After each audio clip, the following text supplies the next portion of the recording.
함께 기도하시겠습니다. 하나님 아버지 감사드립니다. 이 시간 하나님의 말씀을 듣기 원합니다. 성령 하나님 이곳 가운데 친히 임재하셔서 우리의 귀를 열어주시고 마음을 열어주시고 주의 말씀을 듣게 하여 주시옵소서. 설교자 입술을 주장하시사 하나님의 말씀이 온전히 선포될 수 있도록 도와주시옵소서. 예수님의 이름으로 기도드립니다. 아멘. 네, 반갑습니다. 제가 얼굴을 뵈니까요, 낯선 분도 계시고 또 처음 뵙는 분들 계신 것 같습니다. 근데 전반적으로 많이 긴장하신 것 같아요. 예, 아마 이제 교회에 처음 나오시거나 또 우리 교회에 오신 분들이 교회에서 하는 이 예배 형식이 낯설기도 하고 또 익숙하지 않기 때문에 좀 불편하시기도 한 것 같습니다. 근데 저희가 이제 드리는 목적은 지금까지 우리 교회가 드리오는 그런 예배의 순서 가운데 우리 많은 분들을 이제 초대한 것이고요.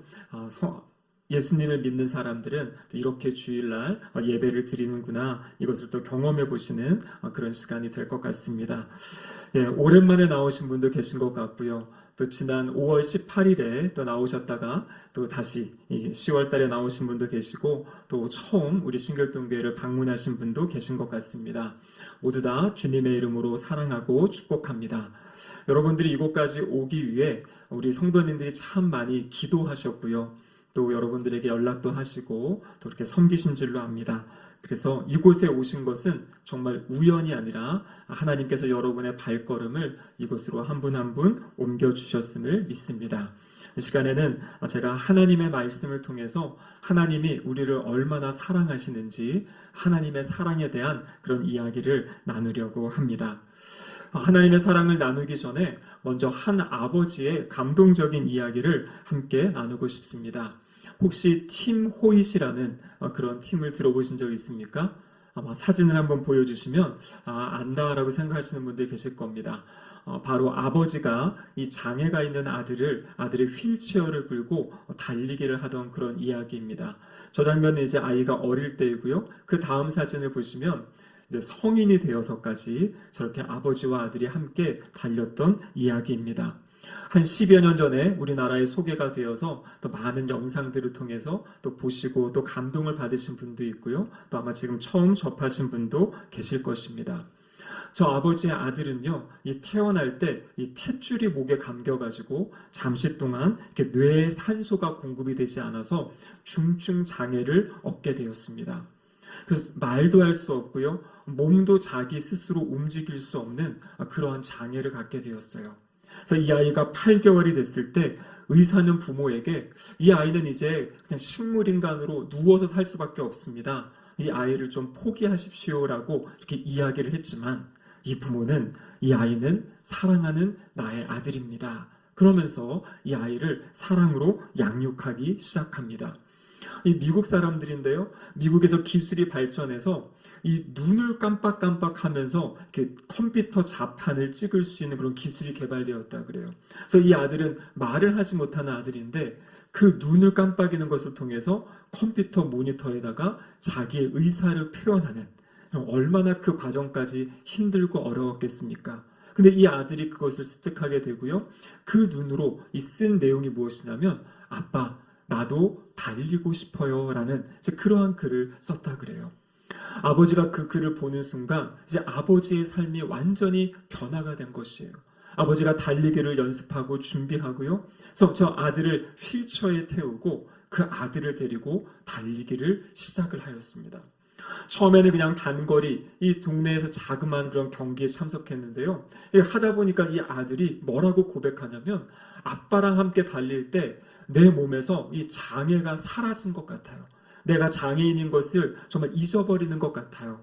그 이야기를 듣고 아빠가 더 힘껏 달리게 됩니다. 여러분, 요즘에 우리나라에도 이 마라톤 붐이 불어가지고요. 제가 아는 분들도 카톡 프사를 보니까 뭐 신발 산 것도 올리시고 막 경기 기록도 올리시는 것 같은데요. 여러분, 이 아버지가 이 아들을 데리고 마라톤 풀코스를 이제 달리게 됩니다. 그렇게 하면서 40년 동안 이 아들과 함께 달리는데요. 마라톤 풀코스를 72번이나 뛰었다 그래요. 이 마라톤만 달리다가 이 아들이 또 마음에 아빠, 철인 3종 경기를 하고 싶어요. 여러분, 철인 3종 경기 아시죠? 이것이 축약된 것이 있고 그 전체 풀코스를 하면 그 사람에게 철인이라는 타이틀을 줍니다. 이 아버지와 아들이 6번 그 철인의 그 타이틀을 얻게 돼요. 여러분, 이것이 수영을 3.8km를 해야 돼요. 출발이. 저기 보시면은 아버지가 보트에다가 끈을 매가지고 아들을 저기에다가 눕혀놓고 3.8km를 수영합니다. 그리고 뒤에 보시면 이번에는 자전거를 달려야 되는데요. 자전거가 180km를 달려야 되는 거예요. 저 아들을 앞에다가 태우고 180km를 달리고요. 그리고 마지막이 무엇이냐면 42.195km. 마지막에 휠체어를 밀면서 마라톤을 뛰어야 되는 것이죠. 이 모든 것을 17시간 내에 하는 것이 바로 이 철인 3종 경기, 특별히 철인이라는 타이틀을 얻게 되는데요. 이 아버지와 아들이 이것을 6번을 했다라고 이야기합니다. 그래서 세상에 많은 사람들이 이 가족을 보면서 이 아버지의 사랑, 그래서 이 아버지는 단순히 아들을 태우고 달린 것만이 아니라 이 아들을 공부를 시킵니다. 그래서 이 아들이 미국에 있는 그 대학교에서 컴퓨터 공학을 전공하는 컴퓨터 학사를 받는, 그래서 자신의 삶, 의사들은 포기하려고 한 삶이었지만 아버지의 사랑, 또 아버지의 그 헌신으로 이 아들이 부족한 몸, 연약한 몸임에도 불구하고 배울 것을 배울 수 있고 또 아버지와 함께 많은 은혜를 또 경험하는 그러한 삶을 살았다라고 이야기를 합니다. 이제 몇 년 전에 이 두 분이 다 돌아가셨어요. 아버지는 80살까지 사셨고요. 이 장애가 있는 아들도 60을 넘어서까지 이렇게 삶을 살고 얼마 전에 이제 돌아가셨다는 이제 그러한 이야기를 들었습니다. 여러분, 참 저는 이 아버지의 이야기, 제가 이제 한 10여 년 전부터 계속 이 가정의 이야기를 좀 이렇게 봐왔었거든요. 이제 홈페이지도 있고 재단이 설립되어서 이런 연약한 분들을 돕는 이제 그런 일들을 하고 있는데요. 여러분, 이 이야기를 들을 때마다 참 마음이 따뜻해지는 것 같고, 또 저도 이제 아버지가 되었으니까 우리 자녀를 향해 나는 그렇게까지 사랑할 수 있는가라는 이런 생각을 해보면서도 이 아버지와 아들의 모습을 볼 때마다 참 감동이 되는 것 같습니다. 여러분, 제가 오늘 이 이야기를 드린 이유는 무엇이냐면 이렇게 인간으로서도 아들을 위해 자식을 위해 엄청난 사랑을 베푼 그 사랑의 이야기가 있는데 오늘 성경을 보면은요, 하늘에 계신 하늘 아버지께서는 여기 있는 저와 여기 모이신 모든 분들을 위해서 우리들을 하나님의 품으로 이끌고 인도하기 위해서 자신의 아들을, 하나밖에 없는 독생자 예수 그리스도를 십자가에 내어주는 그러한 사랑을 하셨다라는 것입니다. 예수님께서는요, 그 하나님이 얼마나 큰 사랑을 베풀어 주시는지 그것을 설명하기 위해 오늘 우리가 읽은 이 누가복음 15장 이 성경 말씀을 우리에게 주셨어요.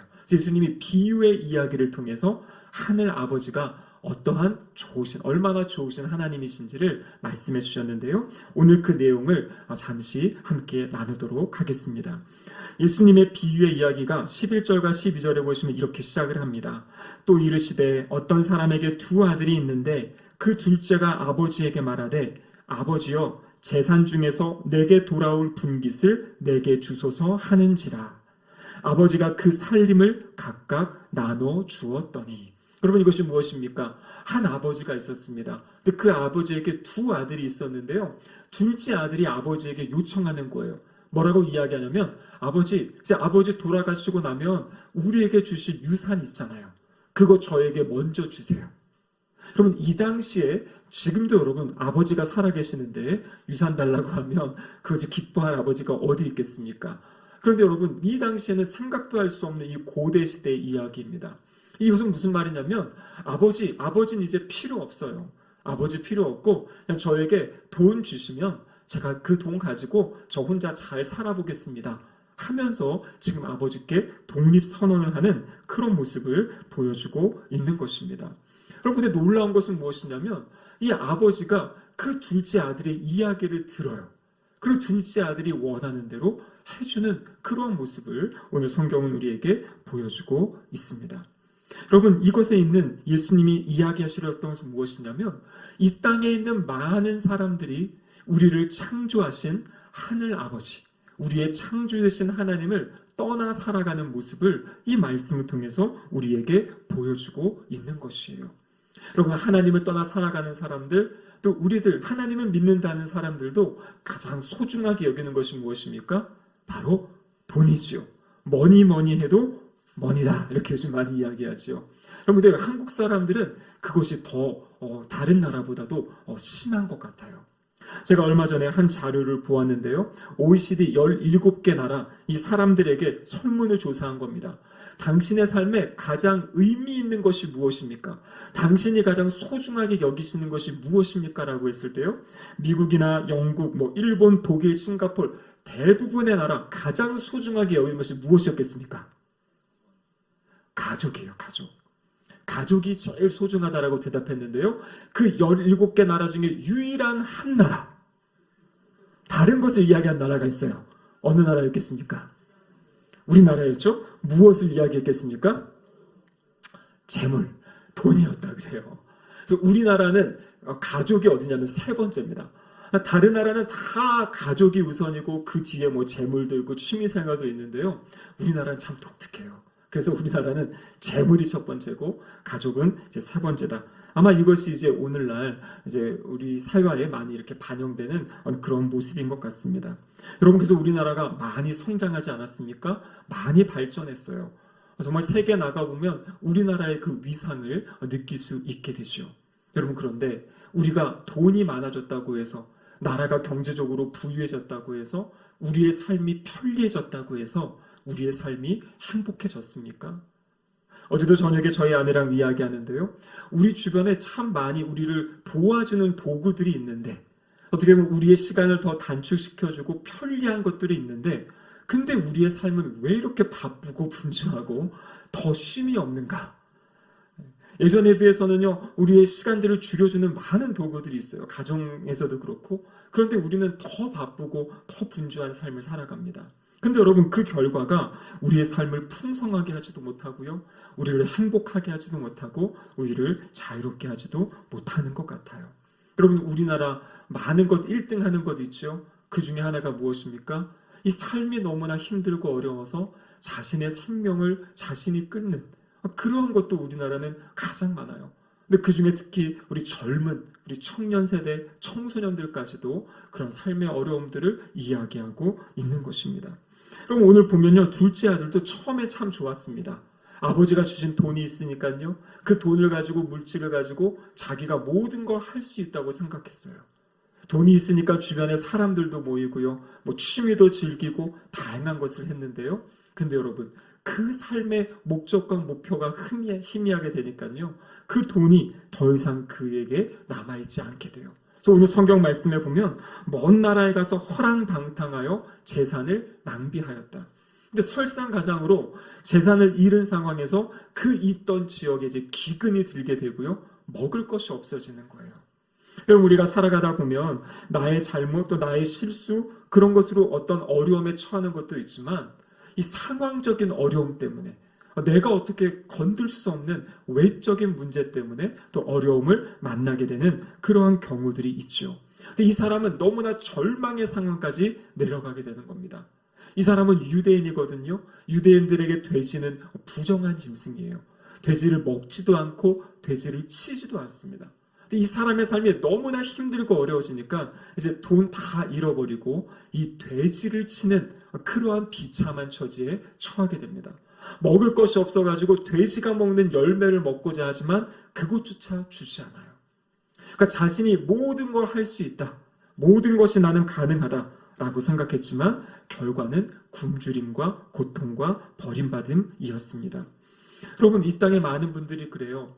열심히 이 젊은 시절에 일하고 준비해가지고 나는 우리 가정을 위해 최고의 것을 할 거야 라고 했는데, 나중에 지나고 보면요, 가족들과의 관계가 서먹서먹해지고요, 이제 정말 사랑을 나누려는 시점 되면 자녀들은 다 출가해가지고 밖에 나가고, 그래서 우리 50대, 60대 요즘에 남성분들이 참 마음이 많이 공허하고 허전하다, 외롭다라는 이제 그러한 조사들을 보게 됩니다.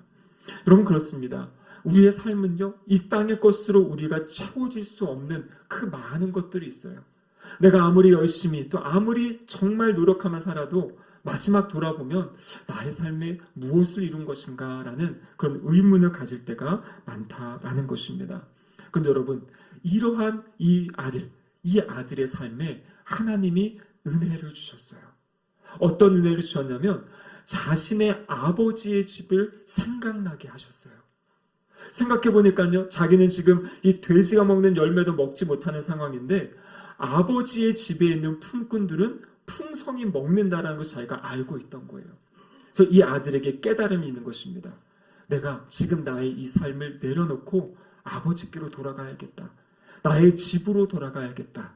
그 마음을 가져요. 근데 이 아들의 마음에는 양심이 있습니다. 내가 집에 가서 다시는 아버지의 아들이라고 말할 수 없고 그냥 아버지께 가서 나를 품꾼 중에 하나로, 종 중에 한 명이라도 나를 좀 받아주셔서 내가 좀 먹을 수 있도록, 좀 살아갈 수 있도록 그 도움을 요청하겠다는 마음을 가지고 아버지의 집으로 돌아가게 됩니다. 여러분, 이 아들이 집으로 돌아가는데요, 오늘 본문에 보면 이런 말씀이 있어요. 20절에 보면 이에 일어나 아버지께로 돌아가느라 아직도 거리가 먼데 아버지가 그를 보고 측은히 여겨 달려가 목을 안고 입을 맞추니.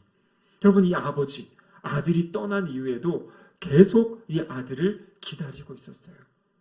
오늘 돌아오려나, 내일 돌아오려나, 그 문 밖에 서가지고 저 멀리 언제 우리 아들이 돌아올지 보고 있다가 정말 모든 것 다 잃어버리고 완전히 거지꼴 되어서 돌아오는 이 아들을 멀리서 보고 아직도 먼데 아버지가 어떻게 합니까? 그 아들을 향해 달려가는 거예요.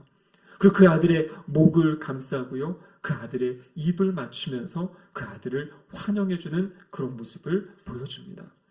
이 아들은요, 아버지께 너무나 미안하고 죄송해가지고 자신이 준비해온 그 멘트를 하려고 했어요.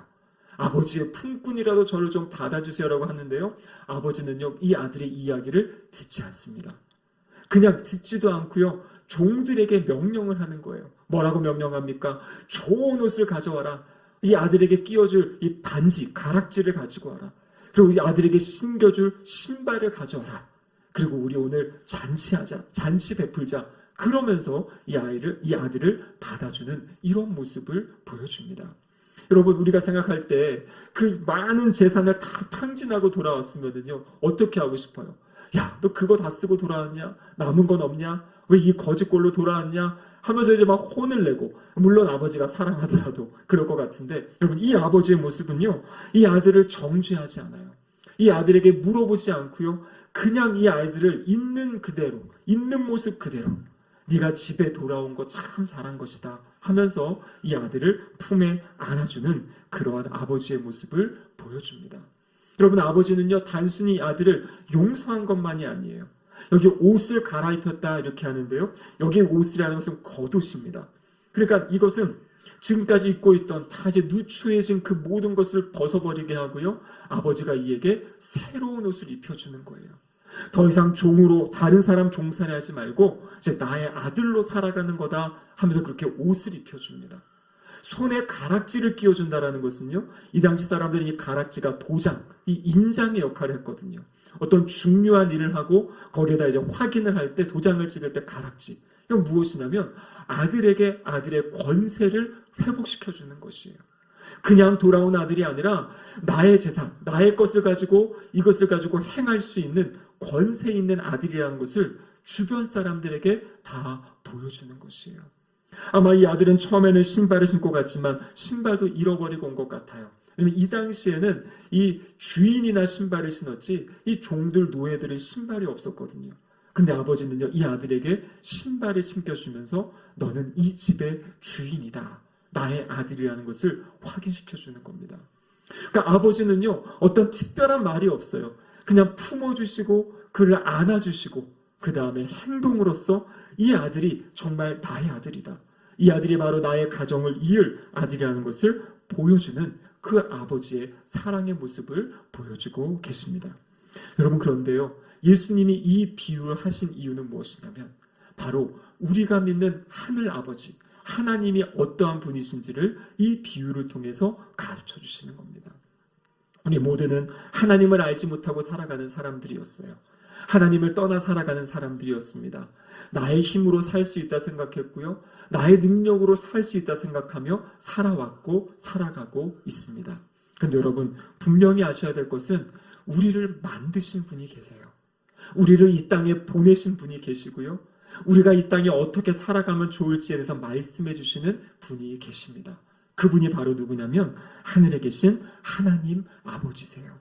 근데 하나님 아버지는 어떤 분이시냐면 우리와 하나님과의 관계가 끊어진 그 관계를 다시 잇고 싶어 하시는 분이에요. 오늘 본문에 나온 것처럼 아들을 기다리는 그 아버지, 우리를 기다리시는 하나님이 계신다라는 것입니다. 근데 우리의 힘으로는 하나님께 나아갈 수 없어서 하나님이 하나님께 나올 수 있는 길을 열어주셨어요. 그것이 무엇이냐면 바로 예수 그리스도를 이 땅에 보내주신 겁니다. 교회를 다니지 않는 분도요, 교회하면 무엇이 가장 상징이 되는가? 십자가라는 것을 알고 있어요. 모든 교회 건물 위에는 십자가가 있습니다. 십자가는 사실 고대의 사형 틀이었어요. 범죄자들을, 죄인들을 죽이는 틀이 십자가였습니다. 근데 오늘날은 우리가 십자가 목걸이도 하고 귀걸이도 하고 액세서리까지 사용하지요. 왜 그러냐면 바로 그곳에서 예수님께서 우리가 모든 지은 죄를 그 십자가 위에서 예수님이 다 담당하셨어요. 예수님이 그 십자가에서 우리의 모든 죄를 다 담당하시고 그 예수님의 십자가를 믿는 사람들에게 너희들은 이제 죄가 없다라고 말씀하시는 거예요. 여러분 성경에 보면요, 하나님은 거룩하신 분입니다. 거룩하신 분께는 죄인이 죄된 모습으로 나아갈 수가 없어요. 그렇기 때문에 예수 그리스도께서 그분의 보혈로, 그분의 십자가의 사랑으로 우리의 죄를 씻어주실 때, 그 용서함을 받을 때 우리는 하나님 아버지 앞에 나아갈 수 있다라고 성경은 우리에게 말씀해주고 계십니다. 여러분, 하나님 앞에 나아간다라는 것은요, 내가 누구인지를 바로 찾는 그 길이에요. 그리고 하나님은요, 여러분 그 육신의 부모님을 통해 경험하신 것처럼 우리의 모든 삶의 필요를 공급해 주시고요, 우리의 삶을 인도하시고 이끌어 주십니다. 그리고 아까 처음에 본 그 아버지처럼 그 아들, 연약하고 부족한 상황이지만 그 아들이 할 수 있는 최선의 것을 주어서 그 아들이 자신의 삶을, 자신의 인생을 살아갈 수 있도록 돕고 세우시고 일으켜 주시는 분이 바로 하늘 아버지다라고 말씀하고 계십니다. 여러분, 이 땅을 살아갈 때 여러 가지 힘든 일들, 어려운 일들, 누구에게 상의할 수도 없고 누구를 의지할 수 없는 그런 많은 분들이 계십니다. 여러분, 그런데 복된 소식은 무엇이냐면 우리가 무엇이든지 의지할 수 있고 고백할 수 있고 안길 수 있는 그런 하늘 아버지가 계신다라는 것이에요. 여기 오늘 이 자리에 오신 분들, 여러분 그냥 오신 것이 아닙니다. 많은 분들을 초대했지만 또 여러 가지 상황 때문에 오지 못한 분도 계시고요. 아무리 우리가 복음을 전해도 이 교회에 한 번 나오는 것이 참 쉽지 않은 일입니다. 여러분이 이 자리에 나오셨다라는 것은 하나님이 여러분에게 은혜를 베풀어 주신 거예요. 여러분을 이 자리로 하나님이 초대하신 겁니다. 그래서 누구를 통해서, 여러분 주변에 있는 여러분을 정말 사랑하는 사람들을 통해서, 그 분들을 통해서, 여러분을 이곳에 초대한 분들은요, 여러분을 이 땅에서 가장 사랑하는 분들입니다. 저희가 이 축제를 위하여서 2달 전부터 계속 기도하면서 또 우리 마음을 모으고 여러분을 축복하는 그런 시간을 가져왔어요. 왜 그러냐면 우리가 그 주님을 만나고 그 주님의 자녀가 되어 살아가는 것이 너무나 행복하고 복되기 때문이에요. 너무나 복된 소식이기 때문에 우리가 가장 사랑하는 분들에게 이 소식을 나누고 우리가 함께 하늘 아버지께로 돌아가서 하나님이 주시는 은혜와 복을 누리고 싶어서 여러분을 이곳에 초대하였습니다. 여러분, 하나님은 살아계세요. 예수님은 부활하셔서 지금도 살아계십니다. 그래서 하나님이 우리를 기다리고 계세요. 오늘 우리 말씀의 제목처럼 여러분께서 마음을 돌이키셔서 주님, 저도 하나님을 알고 싶습니다. 저도 예수님을 믿고 싶습니다. 하나님 자녀 되고 싶습니다. 라고 고백하며 그 십자가 앞에 나아갈 때 하나님께서는요, 어떠한 모습으로 여러분들이 나오시든지 여러분들을 품어주시고 사랑해주시고 하나님의 자녀로 받아주실 줄로 믿습니다.